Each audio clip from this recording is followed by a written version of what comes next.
All right, we're here with Western Michigan head coach Bill Cubit on National Signing Day. Coach, 27 new recruits. Talk a little bit about the process of what you go through to get the recruits here to Western Michigan. Well, to give you an idea, we've already started for next year's class, and it's a 13-month process. And what we got to do is we got to go through a ton of tape, evaluate every player out there, and then it gives us a chance to go out there in May and see the schools. And you can't talk to the recruits, but go in there and just kind of see what they're all about at each school. And then you hope in the camps, you can go see them in camps. And so it's really a northern thing for us, right, in the next 6 months here. We got to find out what they can do, what they can't do. They're pretty well scrutinized, and then you go out to the camps. And we'll have some camps here, one-day camps. We'll go to other camps, and then in the summer you got to keep on. As much touch as you can. There's all the multimedia facets they got out there with Facebook and everything else, and then their senior year, where you're going out there and you're monitoring what they're doing, making a lot of. You can make one phone call a week, and then coming in December, you go out there and you see them live. You can actually go talk to those guys, and then that whole process. I mean, there's 4 things we're always looking for. Number 1 is character, of course. Number 2 is passion, and number 3 is the intelligent part, and then number 4 is talent, and gives us a chance. So, the process will start up here and up north, and you work yourself. You try to get as many guys as you can up here, and some guys may not want to come here, or some guys don't fit, and then that's when you start making yourself down. Fortunately, we got a lot of contacts down there in Florida, and that really helps out round out our class. Tell us a little bit about some of the players. Wide receivers seem to be a real area of need this year with 3 seniors leaving.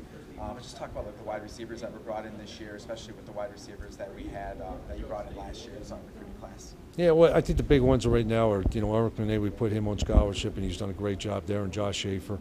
And then really the 3 redshirt freshmen that we had there, I think, are really talented: Kendrick Roberts and Timmy Keith and Courtney Bynes. But we really didn't have any other scholarship guys out there.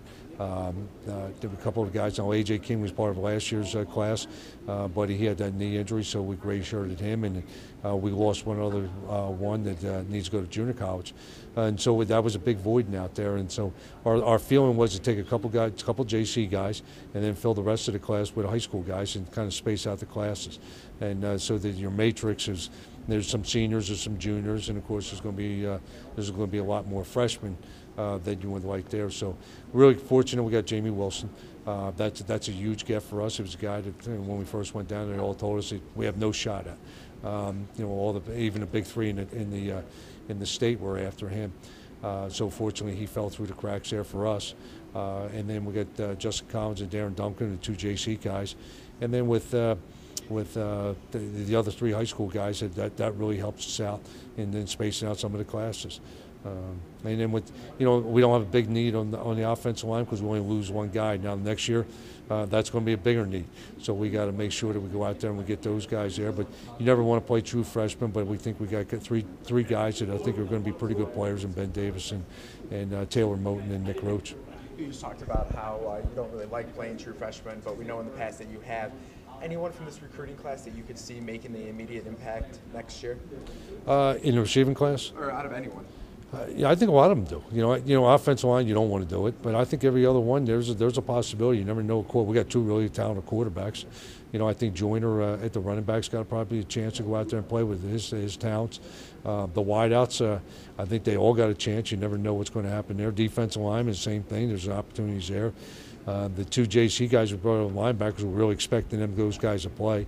And in the back end, you play so many different packages with 5 DBs, 6 DBs, that those guys may have a role in there. So, and then of course our punter with Jay Schroeder, he's got to go out there and he's got to be the guy. So it's a lot of guys are probably the offensive linemen. You hope that you don't have to play because of how good we recruited there in the last few years. 7 of the 27 recruits are already enrolled in school.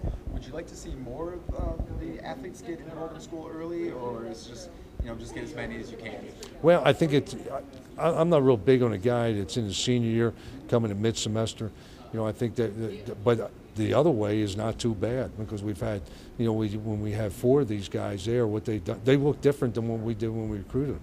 And with those guys coming in, it's a big difference. The other good thing is there's 7 guys in there, and all of a sudden, when you look out there, it changes your football team in the spring. So you're really operating with guys that you really know who you're going to be counting on the fall, because sometimes it's a little bit hard to figure out whether a true freshman will be able to play for you. 12 recruits from the state of Florida, again, huge pipeline state for you. Talk about the importance of being able to recruit well in the state of Florida. Well, I keep on going back. You really try to find the guys up here, but if you can't, you got to go find them somewhere, because nobody's going to give anything to you. And it's just an area that a lot of people trust us, and people will go out there, they help us. It just seems like if a kid's in need and he's going with some big schools, and all of a sudden they drop him, we seem to be one of the first people they call, and if we have a spot available, we're able to help those guys out. And, we probably could have signed 5 more guys down there. You just didn't have room down there, so it's been a pretty good spot for us. But I think again, Coach Ryan does a pretty good job down there. There's a trust factor, and people really respect what we do down there.